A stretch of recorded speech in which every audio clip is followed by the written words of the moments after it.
رسول الله حبيب الله نبي الله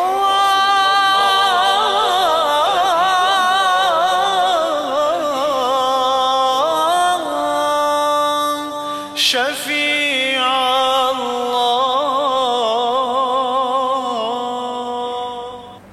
Bismillahirrahmanirrahim. Alhamdulillah. Wassalatu wassalamu ala Rasulillah Sayyidina Muhammadin An-Nabil Karim wa ala alihi wa sahbihi ajma'in. Amma ba'du fa inna asdaqal hadithi kitabullah wa khairal hadyi hadyu Muhammadin sallallahu alaihi wa alihi wasallam wa syarrul umuri muhdatsatuha wa kullu muhdatsatin bid'ah wa kullu bid'atin dhalalatun wa kullu dhalalatin fin nar atau kama qala sallallahu alaihi wa alihi wasallam. Tuan-tuan, puan-puan yang berbahagia, Assalamualaikum warahmatullahi taala wabarakatuh. Segala puji bagi Allah Subhanahu wa taala yang senantiasa melimpahkan rahmat-Nya kepada kita semua. Mudah-mudahan nikmat ini senantiasa berkesinambungan sehinggalah kita berjumpa dengan Allah Subhanahu wa taala. Salawat dan taslim kami cucurkan kepada Rasulullah sallallahu alaihi wa alihi wasallam. Mudah-mudahan dengan salawat ini segala usaha kita dapat diberkati oleh Allah Subhanahu wa taala. Tuan-tuan, puan-puan yang berbahagia, pada malam ini kita akan melanjutkan kembali pelajaran kita pada beberapa istilah yang telah digariskan oleh Al-Quran was Sunnah, di mana sebahagian ulama telah mengembangkan, saya mengatakan dulu memutarbalikkan, terlalu kasar kemungkinan, mengembangkan yang itu mereka usaha mereka, sehingga mengatakan kita kembangkan supaya dia punya makna lebih luas. Tapi nampaknya Al-Imam Ghazali melihat maknanya tambah jauh daripada Al-Quran. Saya baru-baru ini memberikan ceramah di beberapa tempat dalam instansi negara. Kemudian adalah seorang tu tak berani bertanya tentang realiti al-infaq fi sabilillah, kerana saya menjelaskan tentang tafsir wa mimma razaqnahum yunfiqun. Orang-orang yang bertakwa ini ciri-cirinya diantaranya menafkahkan sebagian daripada hartanya. Yang dimaksudkan yang pertama adalah zakat yang wajib, kemudian zakat yang sedekah yang sunnah. Nah, dia melihat bahawa wa mimma razaqnahum yunfiqun termasuklah yang dimaksudkan di sini adalah orang-orang yang mempunyai modal besar tidak mengembangkan dia punya modal, sehingga orang lain tidak mempergunakan. Saya katakan boleh saja kalau kita kembangkan dia punya makna, tapi makna yang asas adalah pertama mengenai adanya kita dituntut untuk mengeluarkan kita punya zakat harta kita, baik yang sunnah, lebih-lebih lagi yang wajib. Sebab itu saja, dua saja, sedekah wajib dan sedekah sunnah, ikan. Ataukah menafkahkan harta kita kepada yang mana perlu kita nafkahkan, seperti dalam menafkahkan, memberikan nafkah kepada istri kita. Ya kan? Tapi itu satu kewajiban. kepada anak-anak kita termasuk jugalah. Jadi semua bentuk nafkah yang tidak bertentangan dengan syarak, selama benda itu meridhakan oleh Allah Subhanahu wa taala, termasuklah wa mimma razaqnahum yunfiqun. Jangan pula kita menarik kepada makna yang orang alim yang dulu pun tak kenal, ya kan? Kita kan bermasalah pula dengan Allah Subhanahu wa taala. Jadi itulah Al-Imam Ghazali dalam babul ilmi ini dia jelaskan benda-benda yang penting. Saya tadi tengok lagi lembaran yang lain, luar biasa. Bagaimana Imam Ghazali ini hendak sebelum kita melangkah lebih jauh, kita mesti mengetahui beberapa istilah di dalam Al-Quranul Karim was Sunnatin Nabawiyah, supaya kita ini tak mengacau, supaya kita ini boleh paham dengan tepat dan tidak mengacau orang lain. Sebanyak juga orang yang nak menjelaskan tentang Islam tetapi tidak mengkaji Islam. Semua apa yang dikatakan yang keluar daripada isi hatinya, karena dia orang Islam, menganggap dirinya apa yang keluar daripada hati dia itu adalah Islam. Tak demikian. Kita ini dituntut untuk belajar, dituntut untuk mengkaji Al-Quran Al-Karim, As-Sunnatin Nabawiyah, mengikut perspektif yang telah diletakkan oleh ulama ahli sunnah wal jamaah. So, mereka punya kaedah, tidak sembarangan. Kita nak menafsirkan Al-Quran, mesti kita kembali kepada Al-Quran sendiri, kerana Al-Quran itu satu sama lain daripada ayat-ayatnya menafsirkan yang lain. Nah, kalau kita tak perolehi daripada Al-Quran, maka kita kembali kepada As-Sunnati An-Nabawiyyati Sahihah. Nah, kalau kita tak temukan, maka kita kembali kepada aqwali sahabah, sebab mereka lebih dekat kepada Rasulullah sallallahu alaihi wasallam, di mana kebanyakan penafsiran mereka pada ghalibnya daripada Rasulullah sallallahu alaihi wasallam. Kalau kita tak menemukannya, maka kita kembali kepada para tabi'in, murid-murid sahabat. Begitulah seterusnya kita kembali kepada immatil mujtahidin, para alim ulama. Sampailah sekarang ni alim ulama yang kita tahu bahawa mereka ini menggunakan kaedah ahli sunnah wal jamaah. Semua orang mengaku ahli sunnah wal jamaah. Nah, semua orang mengaku ahli sunnah jamaah. Wahabi pun mengaku ahli sunnah jamaah. Nah, kalau mereka menggunakan perspektif ahli sunnah jamaah, kaedah-kaedah dia, saya pernah berbincang dalam satu seminar, baru-baru lagi ni di Suludin. Saya katakan mengikut pandangan ahli sunnah wal jamaah terhadap Al-Quranul Karim, bahawa Al-Quran ini semuanya dia punya dilalah, makna dia adalah zanni semua, kecuali ada 3 tempat. Itu sudah diadakan satu istiqra' oleh ulama Al-Sunnah Jamaah. Maksudnya semua nas Al-Quran ini mengandungi alternatif yang banyak, untuk diberikan peluang kepada ahlul ijtihad untuk mengembangkan pemikiran mereka dan mengistinbatkan hukum daripada nas Al-Quran dan As-Sunnah, kecuali 3 tempat. Tempat yang pertama, bila mana akal fikiran itu sudah sepakat atas satu penafsiran, maka tidak boleh diganggu gugat. Semua ahli fikir mengatakan maknanya demikian, ya kan? La ilaha illallah, tiada Tuhan selain Allah. Ini qat'i, ini bukan zanni, dia qat'i. Tidak boleh dipermasalahkan. Barang siapa mengatakan ada Tuhan selain Allah, berarti dia keluar daripada Islam. Kalau dia tidak sakit otaknya, kalau dia orang gila, itu lain pula masalahnya. Satu.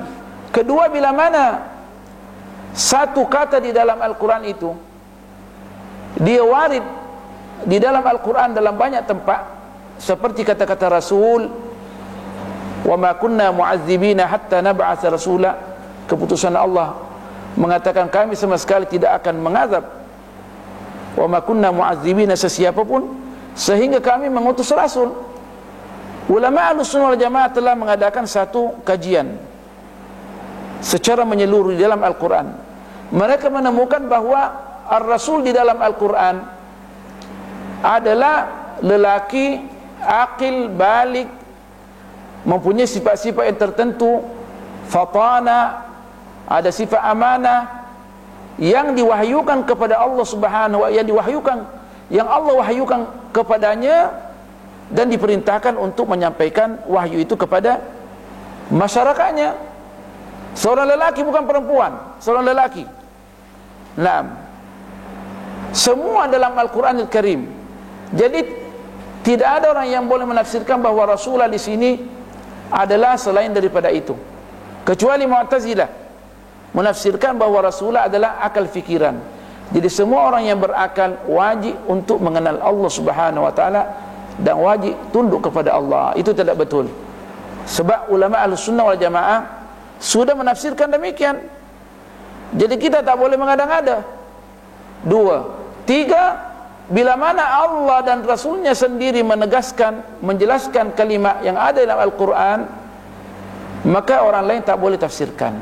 Itu qat'i. Benda ini sudah dikaji dalam usul fikih. Nah, kemungkinan kita bertemu dengan orang-orang yang menganggap dirinya salafi, mengatakan saya tak tengok pun benda ini. Bagaimana nak tengok sedangkan tak baca? Kalau baca tengoklah. La ilaha illallah. Dikira kita ini pakai serban dan jubah langsung pakai serban saja. Kalau kita ini orang Asia, dia orang Arab, kan? Maksudnya kita tak membaca. Itu satu. Ilmu ini bukan milik seseorang. Ilmu ini adalah milik Allah, dicampakkan kepada siapa yang diperlukan, kepada yang siapa yang dipilih oleh Allah Subhanahu wa taala. Al-Imam Ghazali bukan orang Arab, adalah orang Persia. Mujahid hamba sahaya, bukan orang Arab, itu tapi orang Arab mempunyai nilai yang tinggi kalau tunduk kepada Islam, sebab Rasulullah daripada orang Arab. Dan konsep kita ini, semua orang yang bercakap Arab adalah orang Arab, meskipun dia dari Cina. Dia Cina, orang kantong, tapi dia bercakap Arab. Dikatakan Muslimun Arabiyun Siniyun. Kalau seandainya orang Brunei ni, kalau seandainya ditakdirkan oleh Allah, dulu pendakwa-pendakwa Islam datang ke sini menjadikan bahasa kita orang Arab, maka kita dikatakan orang Arab Brunei. Begitu pula Sudan. Sudan orang Afrika, karena sudah berbahasa Arab dikatakan Arabiyun Sudaniyun. Mesir bukan orang Arab, orang Fir'aun. Orang Mesir orang Fir'aun, tapi karena sudah berbahasa Arab maka dikatakan Arabiyun Misriyun. Itu Arabiyun Hijaziyun Saudiyun. Sebenarnya dulu Hijaziyun saja, kan? Karena mereka Al-Usrah Saudiyah memerintah, digantilah Hijazi menjadi Saudi, kan? Begitulah. Algeria, Aljazair bukan orang Arab, orang barbar. Orang barbar. Maka dikatakan orang Arab Arabiyun Jazairiyun, kan? Kalau seandainya orang Bunu semuanya pandai cakap Arab, Arabiyun Bunutiyun, gitu. Begitulah seterusnya. Jadi kearaban ini adalah ditengok daripada bahasa, bukan kerana jenggot berapa kilo, berapa meter hidung, bukan. Dia melihat daripada lidah kita ni. Berapa banyak pemilih saya yang dari Yaman di Indonesia tak boleh cakap Arab. Dia punya hidung 3 meter, tak boleh cakap Arab. Tak boleh cakap Arab. Saya sendiri orang Arab asli. Ibu saya Indonesia, ikut dengan ibu, ya kan? Kalau saya tak boleh cakap Arab, berarti bukan orang Arab. Memang dari Bani Hashim, tapi bukan orang Arab. Orang Arab ini adalah mesti pandai bercakap Arab. Jadi tuan, orang kadang salah faham ni. Kadang salah faham kalau kita mengeritik. Dia bilang, macam mana anda boleh mengeritik kami dalam bahasa Arab sedangkan kami orang Arab? Anda orang Indonesia, anda orang Malaysia, anda orang Brunei. Macam itu juga kita tak boleh mengeritik tuan dalam bahasa Melayu. Betul. Tapi kita ini belajar bahasa Arab dari kecil, kan? Bukan sebenarnya melihat dari itu. Kalau seandainya apa yang dikatakan orang Arab itu salah, mengikut kaedah, maka mesti dibetulkan, ya kan? Mesti dibatilkan. Kalau dia mengatakan ana anzul, saya mau turun, mestinya ana anzil, ya kan? Orang Yaman mengatakan anzul, terutama Sana'a, anzul. Cek dalam kamus tidak ada bahasa namanya anzul. Anzil, ya kan? Jadi kita boleh perbaiki bahasanya. Salah tuh, ya kan? Anzil, bukan anzul. Dalam semua bahasa Arab tidak namanya anzul. Dia pula bilang anzul. Macam mana pula tu? Ya kan? Jadi al-haqq ini ahaqqu ayyuttaba. Yang benar lebih utama diikuti. Jadi kita kembali bahawa kadang orang ni dia mengeritik tak punya dalil.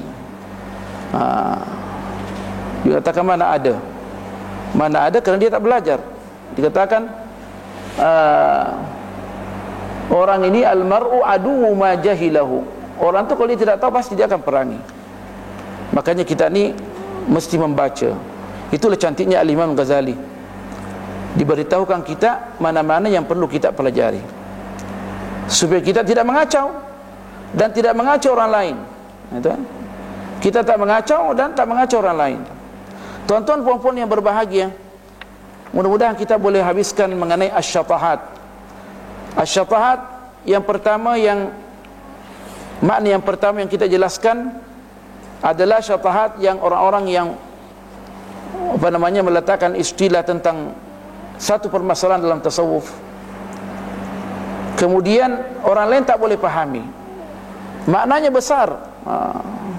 Seperti katakan, dia ulang-ulangi al-haqiqah wal ma'rifah. Tahu enggak haqiqah ma'rifah? Ada orang tanya saya di Bonut, dia mengobak. Kita tak tahu sesebutnya dari mana, negeri mana dia. Ustaz mengobak mengikut ma'rifah ke? Sebenarnya saya tak mengobak ma'rifah. Sebab ini nak membuang waktu saya ni.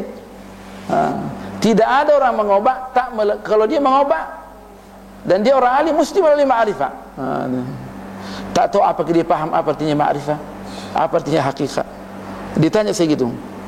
Dia katanya orang bertarekat, Ustaz belajar melalui ma'rifah ke? Oh, saya tak belajar.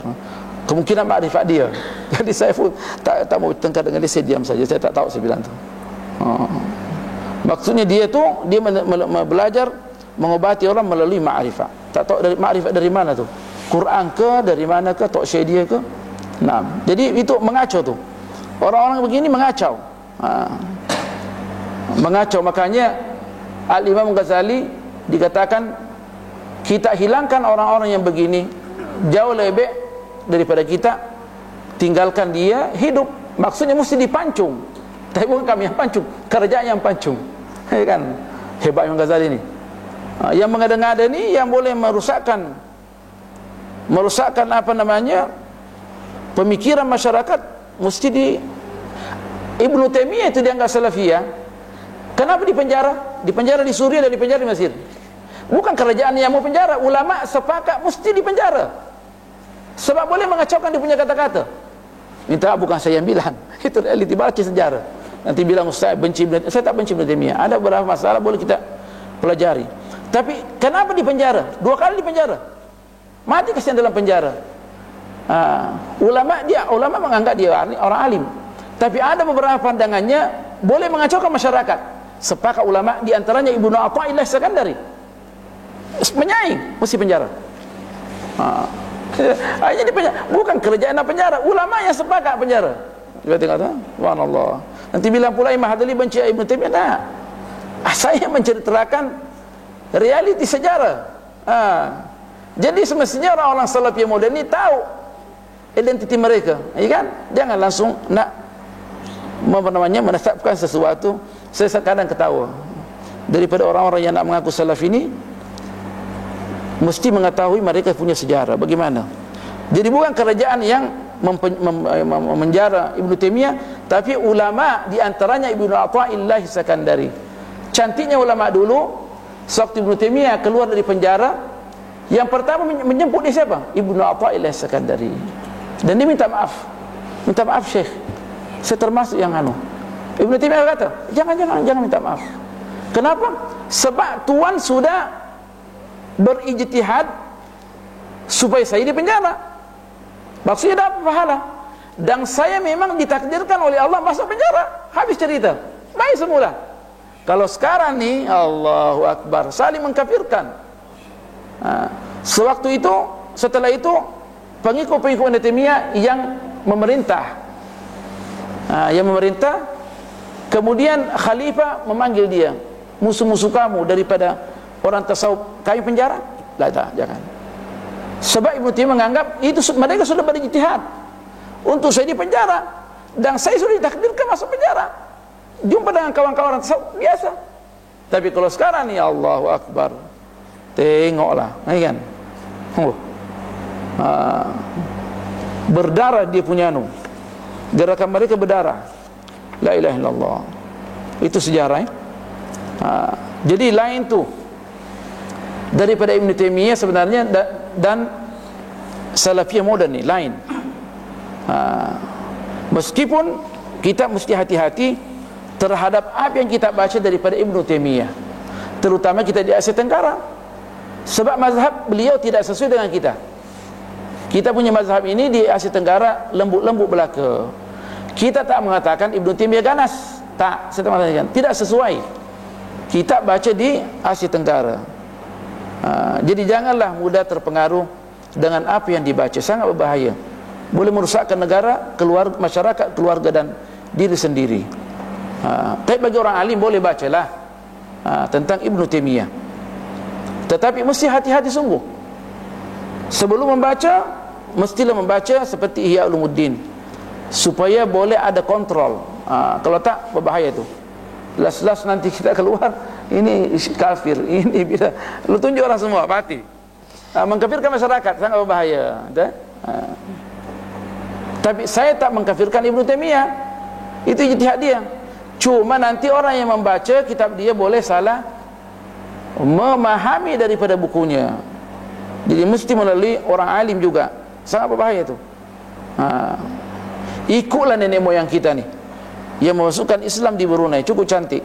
Kenapa nak pergi ajaran-ajaran yang berbahaya? Ajaran-ajaran yang berbahaya. Kita akan mengkaji pula berapa jam sudah ni, tentang makna asyathu atau syatahat, kata-kata yang dikeluarkan oleh orang-orang yang menganggap di mereka ahli tasawuf tapi tidak dipahami. Yang kedua ni dikatakan di sini, amma syathu as-sinfu tsani min asy-syathi kalimatun ghairu mafhumatin laha dhawahiru ra'iqatun. Yang pertama, fiha da'awa arida. Dia mengaku bahawa saya berjumpa dengan Allah, saya berjumpa dengan Rasulullah, Rasul nak salam dengan saya, dia dibawa, saya di atas bukit, susahnya Rasulullah naik, kan? Semua itu mengada-ngada belaka. Mengada-ngada Rasulullah Rasulullah dibawa dia di atas, Rasulullah nak jumpa dengan dia. Semua itu mengada-ngada. Semua mengada-ngada. Kalau dulu itu diseret terus ke mahkamah. Kalimatun ghairu mafhumatin laha dhawahiru ra'iqatun. Kalimat-kalimat orang awam tak faham. Naam, laha dhawairu raqi, zahirnya dianggap kalimat yang hebat. Oh, besar maknanya. Besar maknanya, tapi dia sendiri tak faham. Kata Imam Ghazali, dia keluarkan kata-kata tapi dia sendiri tak faham. Untuk menipu orang-orang awam supaya ikut dengan tarekat dia. Sebab masalah ini masalah bisnis. Jadi talk show-nya mesti mengeluarkan istilah-istilah yang besar. Talk show saya mengatakan demikian ni. Haqiqatun, ma'rifatun, ya kan? Dia sendiri tak tahu apa itu ma'rifah. Bahaya. Kalimatun ghairu mafhumatin, sebagaimana yang dijelaskan, dikatakan subhani subhani. Siapa pula subhani subhani, ya kan? Anal haq. Orang tak faham siapa yang hak, atau yang lainnya. Kalimatun ghairu mafhumatin laha dhawahiru ra'iqatun wa fiha ibaratun hailah wa laysa wara'aha ta'ilun. Ibarat-ibarat yang menakjubkan orang lain. Oh, hebat ni orang alim ni, serbang lagi besar, siwak lagi, kan? Takkan kata-katanya luar biasa. Wa laysa wara'aha ta'ilun, tidak ada faedahnya daripada kata-kata dia tu. Makanya kita baca beberapa istilah tasawuf yang menulis itu bukan orang alim, orang-orang yang mengaku, tak ada maknanya. Apalagi kalau diambil daripada bahasa Ibriyah. Allah Akbar. Syalkhuta talhuta, apa tu? Saya termasuk dulu pernah mengulang-ulang tu. Syalkhuta talhuta, apa tu syalkhuta atau talhuta? Saya sendiri tak faham. Kata ulama, jangan berzikir dengan kata-kata yang tak dipahami. Berzikirlah apa yang datang daripada Al-Quran Al-Karim. Selamat. Syalhuta talhuta. Mudah-mudahan maknanya baik, tapi kita tak tahu. Kita memperdengarkan kawan-kawan. Orang tanya, Toshi ini apa ini wiridnya? Ini luar biasa ini. Padahal tak ada, kita pun tak faham. Nak menggertak saja orang. Oh, sudah. Dia punya wirid itu bahaya tu. Boleh sakit perut nanti kan. Kalau kita tunduk dengan kata-kata boleh sakit perut kan. Padahal membernya sendiri sakit perut. Syalhuta talhuta. Subhanallah, macam-macam. Jadi kita kembali kepada at-tasawuf as-sunni, selamat. Walaysa wara'aha ta'ilun, tak ada faedahnya daripada mengkaji benda itu atau kita menghafal atau mempelajari benda itu. Wa dzalika imma an takuna ghaira mafhumatin inda qailiha. Boleh saja kalimat-kalimat yang dikeluarkan itu tidak diketahui orang yang mengeluarkannya. Dia keluarkan saja tapi dia tak tahu apa yang dibilang. Bal yusdiruha, kemungkinan di Asia ini tak ada, tapi kita di Mesir macam-macam ada dikeluarkan. Bal yusdiruha an khabdin fi aqlihi, bahkan mereka ucapkan kalimat itu karena otaknya memang sudah tabrakan, ada keles otak dia, dikeluarkan juga. Orang tengok, ini macam abang saya, dia pergi Saudi, dia naik di taksi, dia kata kepada tukang taksi, begitulah, ad-dunya bulatun. Orang taksi, orang Saudi, bulatun bahasa Arab tu. Lughatun arabiyyatun qadimatun. Padahal bulatun itu bulat, kan? Ad-dunya bulatun. Padahal bulatun itu kan. Jadi kadang ni ad-dunya bulatun. Dunia itu bulat. Tosyanya tak faham. Yang di teks itu, apa itu bulatun? Ada lugha Arabiyyah, lugha Arabiyyah qadimah. La yafhamuha illa al-mutakhassisun. Tidak ada yang memahaminya kecuali orang yang pakar dalam bahasa ni, bahasa Arab ni. Dia pun dengar juga, sedangkan dia orang Arab. Ditipu dia. Ad-dunya bulatun wa gamfan futarun. Begitulah. Sebab orang ni mau dikatakan hebat, macam-macam dikeluarkan. Itu kata Imam Ghazali, wa dzalika imma an takuna ghaira mafhumatin 'inda qailiha. Boleh saja apa yang dikeluarkan itu dia sendiri tak faham, dia yang ucap dia tak faham.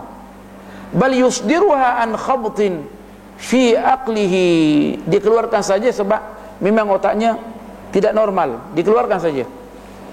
Sampai orang katakan dia majzub, ini kan, dikeluarkan kata-kata. Kalau majzub sungguh tak ada masalah, ya kan, syauqan lillahi ta'ala, tak ada masalah. Wa tashwishin fi khayalihi, karena dia punya khayalnya lebih pula, sehingga terganggu dia punya hati terganggu. Li qillati ihatatihi bi ma'na kalamin qara'a sam'ahu, karena dia tidak boleh menguasai tentang kata-kata di dalam ilmu pengetahuan ini. Qara'a sam'ahu, yang mana dapat menyentuh telinga dia. Maksudnya dia bukan orang pakar berbicara dan tidak tahu bahasa, dia orang awam, tetapi mau dikatakan dia juga orang alim dalam tasawuf, dikeluarkanlah istilah-istilah yang besar supaya orang lain paham. Berapa banyak orang yang ditipu, sungguh Allah azim. Kita kadang nak menangis karena yang ditipu tu dapat sijil, orang punya sijil, sijil yang pengajian Islam lagi. BI yang banyak yang ditipu. Subhanallah. Kalau orang awam ditipu tak ada masalah. Ini orang yang belajar, yang ada sijil ditipu, sehingga ikut kepada orang-orang yang mengatakan dirinya punya hubungan langsung dengan Allah Subhanahu wa taala dan dia sahibut tariqah banyak. Di mana-mana kita temukan. Subhanallah. Nanti orang bilang ni Tok Syekh ni Mahdal ini bertiga tasawuf. Nah, kami ni daripada keluarga bertasawuf, dan moyang kita semuanya bertasawuf. Semua nenek ke-16, 17 semuanya bertasawuf. Tapi tasawuf tidak mengacu masyarakat, tidak menjadikan tasawuf ini jembatan untuk maslahat. Tasawuf itu bukan artinya jembatan untuk mengumpulkan harta. Itulah cantiknya kata Imam Syarani. Bila mana Tok Syekh itu sudah meminta bantuan daripada muridnya, daripada bantuan dunia, tidak boleh dipercaya. Tinggalkan terus. Itu penipu. Baca buku Syarani. Al-Syarani pembesar dalam mazhab Syafi'i dan ahli tasawuf. Kalau sudah ahli tarekat tu sudah dia minta bantuan ini dari Tok Syekhnya, tak boleh percaya. Lari cepat. Nanti 1-2 hari lain apalagi permintaan dia. Kemungkinan dia bilang setengah gajinya kalau nak masuk syurga, masukkan di akaun saya. Itu yang terjadi. Banyak orang ditipu, subhanallah. Subhanallah. Ini banyak yang terjadi di mana-mana. Di mana-mana. Allahu Akbar. Tak usah, tuan-tuan boleh tahu sendiri. Makanya diharamkan. Akhirnya banyak kesan yang tarekat yang betul pun juga orang selidiki. Sebab banyak yang menipu. Sebenarnya itu mereka bukan ahli tasawuf. Kata ulama, haulai ad'iya'ut tasawuf, mengaku-mengaku mereka itu ahli tasawuf, tapi mereka bukan ahli tasawuf. Haulai batiniyah, aliran kepercayaan batiniyah, tak sembahyang sebenarnya. Mereka pun tak sembahyang. Banyak saya tengok, subhanallah. Sebab dianggap taklif sudah ditaklifkan, tidak sudah jatuh taklif daripada dia. Innalillah, Rasulullah sendiri masih sagi-sagi sembahyang lagi. Dia katanya tak perlu ditaklifkan. Dan haula'i al-batiniyah, aliran kepercayaan. Nah, dikatakan kata-kata yang mereka keluarkan mereka sendiri tak faham. Ini yang paling banyak kata Imam Ghazali, wa hadha huwal aktsaru. Ini yang paling banyak terjadi nih. Itu di zaman tahun 500 Hijriah. Di zaman Ghazali dekat lagi dengan Rasulullah tuh. Dan sekarang macam mana nih? Tahun 1430 berapa? Allah, banyak lagi penipuan. Naam. Wa imma an takuna mafhumatan lahu. Boleh saja dia paham kata-kata yang dikeluarkan tu, walakinnahu la yaqdiru ala tafhimiha. Tapi dia tak sanggup menjadikan orang lain paham. Wa iradiha bi ibaratin tadullu ala dhamirihi. Dan dia tak boleh keluarkan, dia ucapkan dengan ibarat yang jelas yang menunjukkan apa yang mereka yang tersirat di dalam hatinya, tersirat. Susahnya bahasa Melayu ni. Hebat bahasa Melayu ni. Bahasa Melayu kita ni bukan mudah. Banyak saya lihat kalau kita duduk dengan pakar-pakar, hebat artinya kalau orang paham ni. Cuma kita ni kadang tak mengkaji bahasa Melayu. Bahasa Melayu kita ni hebat agak. Cuma kalau kita tertarik dengan bahasa asing, bahasa Inggris sedikit speaking, padahal bahasa Melayu tu lebih hebat lagi. Nah, subhanallah. Jadi dia tak boleh mentadbirkan apa dalam isi hati dia. Saya bukan alim, liqillati mumarasatihi lil ilmi, karena mereka memang tidak, artinya tidak, pekerjaannya bukan dalam bidang ilmu pengetahuan. Nah, kalau orang dia tok guru, dia biasa, memang dia masalah, dia senantiasa mengajar mengajar orang lain, dia boleh takbirkan. Wa adami ta'allumihi tariqat ta'biri anil ma'ani bil alfadhir rasyiqah, kerana dia tak belajar bagaimana mentakbirkan makna-makna dengan lafaz-lafaz yang cantik. Jadi keluarkan saja, sembarang dikeluarkan. Yang penting orang kata dia orang alim. Wala faidata lihadal jinsi minal kalami. Kata-kata seperti ini tak ada faedahnya. Sebab apa? Mengacaukan masyarakat. Li'annahu, di sini katakan ibaratnya illa annahu yushawwishul qulub. Artinya li'annahu yushawwishul qulub. Itu saya takbirnya di sini, illa annahu yushawwishul qulub, yakni li annahu yushawwishul qulub, sebab mengacau hati, mengacau orang, mengacau pikiran. Wa yudhishul uqul, boleh gila orang kalau dengar, ini toksirnya bilang apa nih, ya kan? Orang sakit kepala, apa toksirnya bikin nih? Ini pakar tasawuf nih. Percaya saja supaya berkah. Percaya saja supaya berkah. Subhanallah. Nanti jangan tertipu. Sayyidina Umar sendiri keadaan dia minta keterangan daripada Rasulullah, bukan membantah Rasulullah. Ya, jangan membantah sama Tok Syekh, nanti durhaka. Nah, minta keterangan. Siapapun dia, minta keterangan. Ini takut durhaka. Tok Syekhnya tak sembahyang lima dulu situ, bilang tak, dia sembahyang di Mekah. Kita mesti percaya, tunduk kepada Tok Syekh. Berkat Syekh, berkat Syekh.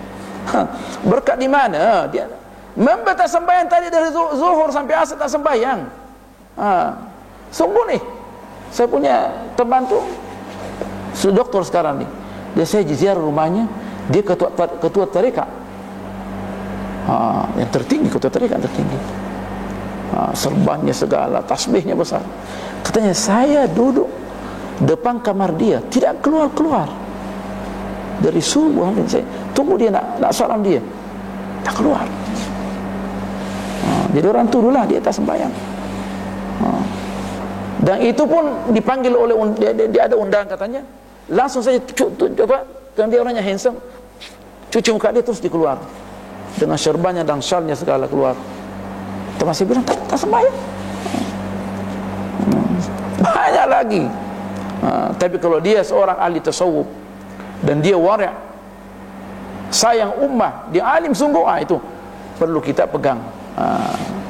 Kita nak cari ada, tapi bukan semudah itu. Kita nak cari Tok Syekh ini sungguh-sungguh dia hubungnya, dia punya hati dengan Allah, luar biasa. Tapi dia punya sifat-sifat tertentu. Tidak cinta dunia, ya kan? Dia ramzun lizuhd, lambang zuhud, ya kan? Kalau semua bank ada dia punya simpanan, itu perlu syak tu. Nah, perlu syak. Murid-murid dia jalan kaki, dia punya Mercedes 10, bukan orangnya tu. Semestinya dia nafkahkan benda tu kepada murid-murid dia. Tok Syekhnya first class, muridnya yang naik bas saja, mana boleh. Jadi jangan kita tertipu. Illa annahu yushawwishul quluba wa yudhishul uqula wa yuhayyirul azhan, menyebabkan orang tu dia heran, sungguh kan ini Tok Syekh ni atau tak ni? Nah, katakan saja, wala berzikir wala apa. Ada saya punya murid itu, dia sudah selesai sekolah, dipanggil, dianggap orang tu dia orang alim, maulana. Kemudian dia jemput daripada negeri dia tu supaya menangani masalah dia. Akhirnya dia tengok pelik-pelik, dipanggil saya, sembahyang tak? Tak pernah tengok sembahyang. Tasbih ada. Dia berangkat pakai, itu penipu tu sana tu. Sudah santar balik. Banyak tu. Kita ni mudah sangat ditipu.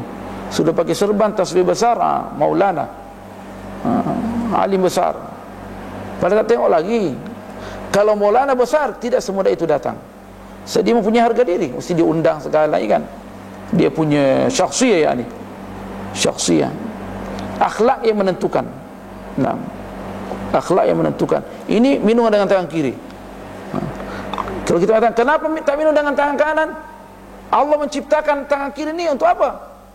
Sehingga dia makan gini dan minum juga gini. Masya Allah, sungguh ni orang tengok macam mana ni. Kita tegur dia, jangan bikin Maulana. Orang macam mana orang awam tengok? Ma faedatu hadhihi. Tangan kiri dia Allah menciptakan ni untuk diguna juga. Jadi dia kue di sini, ini minum. Orang awam terus cop, bukan orang alim. Orang awam ni bukan muda. Orang tengok sendiri langsung hukum. Kamu muda. Kerana orang kata kalaulah sunat-sunat yang begini pun dia tak boleh amalkan, macam mana yang besar? Betul. Betul. Dan orang alim ini, memang orang alim tu bukan maksum, tapi bila mana dikritik mesti terima. Mesti terima. Tak ada namanya tak terima. Kalau lah Sayyidina Umar gembira, dia ditegur dan berbahagia, sudah ditanggung masuk syurga. Orang alim sesudah itu siapa mereka itu? Nah, kan dikatakan kalau saya, artinya dia siapakah di antara kamu bila mana saya salah, melangkah salah, maksudnya mengulurkan gagasan, siapa yang boleh meluruskan saya? Maka seorang tu berdiri membuka pedang dia, saya yang akan meluruskan dengan pedang saya ini. Gembira dia, alhamdulillah, syukur. Nah, itu Sayyidina Umar. Nah, macam mana kita ni? Macam mana orang alim? Tidak ada orang yang memahami nas yang lebih hebat setelah Rasulullah seperti mana sahabat. Di antaranya Sayyidina Umar. Al-Imam Ali karramallahu wajhahu. Orang kata, aku akan bunuh kau ya Amirul Mukminin. Kata pengikutnya, biar saya penggal dia. Lah, jangan. Kalau dia bunuh saya baru. Cuba tengok tuan. Ini toksyinya tak mau ditegur. Macam mana? Kalau salah mesti ditegur. Itu yang merosakkan kita tu. Merosakkan kita tu terlalu percaya benda-benda yang mengaruh. Toksyinya cukur belaka. Jadi murid-muridnya pun mesti cukur belaka. Mengaruh belaka. Subhanallah. Tak boleh pakai kumis, tak boleh pakai jenggot murid-muridnya. Sebab apa? Tosyid tak pakai jenggot. Tosyid melanggar peraturan, itu dia punya masalah. Kenapa pula murid-muridnya dipaksa manuk? Subhanallah. Tak tahu apa. Al-alam Islami rosak betul. Tapi banyak juga tosyid yang saya temukan luar biasa. Masya Allah, alim jalil. Saya di masjid duduk 17 tahun, tengok Tok Syekh, Masya Allah gitu. Luar biasa. Luar biasa, Masya Allah, luar biasa. Duduk tu macam malaikat ada semua. Kita duduk sama-sama, biasa saja. Alim besar, dan dia punya al-hal luar biasa, tapi biasa-biasa saja. Bahkan dia masuk di kamar dia, di dapur dia, dia memasakkan untuk kami ni, dikasih kita nama Sayyidina Syekh Al-Ujail Al-Hasani, Mufti Aden. Kadang dia kesian yang bilang kita nasi, makan sama-sama, dikasih lagi. Bukan dia duduk gitu. Sesungguhnya syekh itu tak ada. Alim besar, alim muhaddis. Habib Maliki, itu salah satu gurunya Habib Maliki di masjid. Masya Allah, alim. Alim. Dia sendiri yang tuangkan teh sama kita. Kita malu pula. Dia ada, Masya Allah. Masya Allah, alim.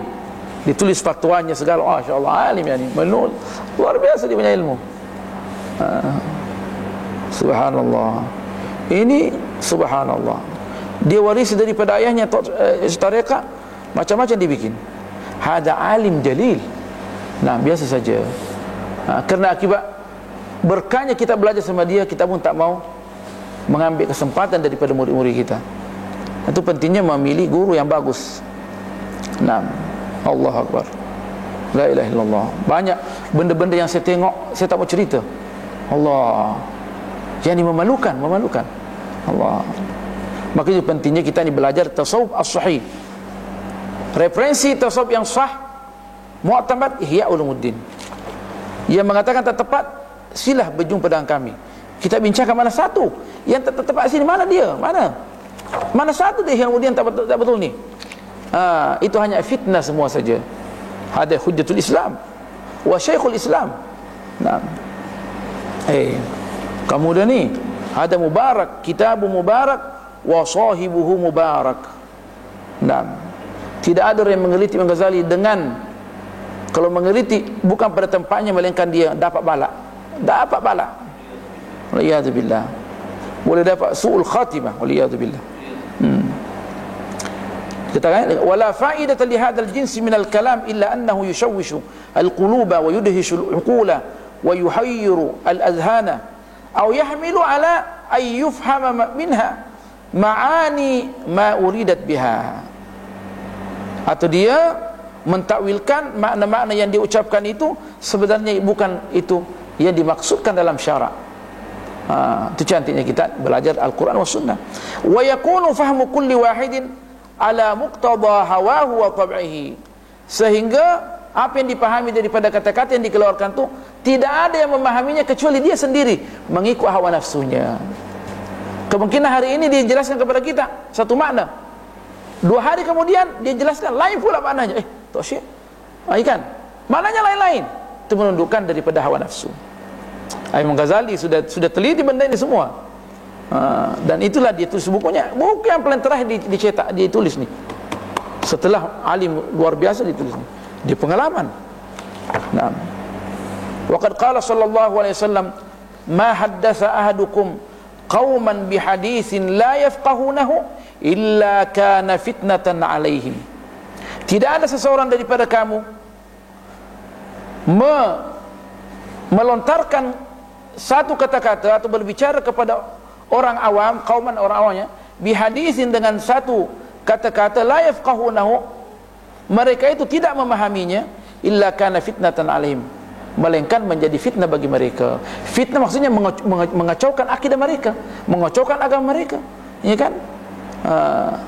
Sehingga banyak orang-orang yang ikut pun tidak ikut sembahyang. Ikut sama Tok Syekh, kita alas, tak perlu sembahyang, ya kan? Ucapkan saja nih kata-kata ini. Wa qala sallallahu alaihi wasallam, kallimun nasa bima ya'rifun, berbicaralah kepada orang bima terhadap bima ya'rifun, sesuai dengan apa yang mereka pahami. Wada'u ma yunkirun, apa yang mereka tak pahami tinggalkan, jangan berbicara tentang benda yang mereka tak pahami. Aturiduna ayyukazzaballahu wa rasuluhu, di sini ayyakziballahu wa rasuluhu, tapi menurut saya yang saya talaqi, aturiduna ayyukazzaballahu wa rasuluhu, apakah engkau ingin orang mendustakan Allah dan Rasulnya? Mengatakan Allah tak betul, Rasul tak betul. Jadi biarlah bercakap mengikut apa yang mereka pahami. Wa hadha fima yafhamuhu sahibuhu wa la yablughuhu aqlul mustami'. Hadis ini berkaitan apa yang orang pahami, tetapi orang yang mendengarkan tidak pahami, mesti ditinggalkan. Meskipun itu ayat Quran, orang tak paham benda itu. Orang tak paham, tinggalkan dulu sehingga mereka pahami. Kata Imam Ali karramallahu wajhahu, ada beberapa masalah saya pahami, kalau saya sampaikan kepada anda, kamu akan menuduh saya kafir sebab tak menerima. Betul juga, saya dulu mengajar Al-Hikam, waktu saya awal sampai di Brunei ini, ada orang tu mengatakan, saya tak paham Ustaz kata apa, saya tak tahu apa Ustaz kata apa, kami tak boleh menerima. Betul, itu salah saya. Sebab saya mengajarkan kepada orang yang tidak boleh menerima itu. Ada Al-Hikam Ata'iyah. Tapi suasana berbeza sekarang ni. Kita mengajarkan di As-Salihin, orang paham, karena ada yang menuntut, ada yang menuntut. Ada yang menuntut. Siapa yang mau mengatakan tinggalkan dunia? Ya kan? Siapa mengatakan jadikanlah dunia itu di tangan, bukan di hati. Ya kan? Berat ini, Mahdal ini apa nih? Ngaruh dia punya, ya kan? Betul orang tadi. Stop. Gantikan dengan kita yang lain. Kalau orang minta baru kita ajarkan. Jadi insyaallah mudah-mudahan apa yang kami sampaikan ini dapat memberikan manfaat. Subhanakallah wa bihamdik, nasyhadu an la ilaha illa anta, nastaghfiruka wa natubu ilaik. Bismillahirrahmanirrahim. Wal 'ashr, innal insana lafi khusr illa alladhina amanu wa 'amilus shalihat wa tawasaw bil haqqi wa tawasaw bis sabr. Bismillahirrahmanirrahim. Alhamdulillah wassalatu wassalamu ala Rasulillah Sayyidina Muhammadin an-nabiyil karim wa ala alihi wa sahbihi ajma'in. Allahumma 'allimna ma yanfa'una wa zidna 'ilma, faqihna fid din wa 'allimna at-ta'wil wa habibna ilal muslimin waj'al lana lisana sidqin fil 'alamin waghfir lana wa liwalidina wa li abaina wa ummahatina wa masyayikhina wa liman lahu haqqun 'alaina واحفظ هذه البلدة بروني دار السلام وسلطانها ووزراءه وسائر بلاد الإسلام وصل اللهم على سيدنا محمد والحمد لله رب العالمين والسلام عليكم ورحمة الله تعالى وبركاته.